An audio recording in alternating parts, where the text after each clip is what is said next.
جمهوری اسلامی ایران نزدیک به 30 شرکت خصوصی شما در کابل در حال کار کردن است.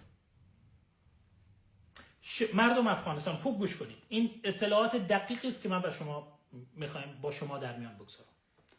شرکت های خصوصی دولتی، شرکت هایی که به نام خصوصی هستند اما مربوط به سپاه پاسداران و سپاه قدس ایران هستند، در افغانستان در شهرک صنعتی کابل و دیگر شهرک های افغانستان در حال کار کردن هستند. میدانید چرا افغانستان آمدن؟ به دلیلی که تولیداتشان نیاز به مواد اولیه‌ای داشت که اون مواد اولیه در ایران تحریم است.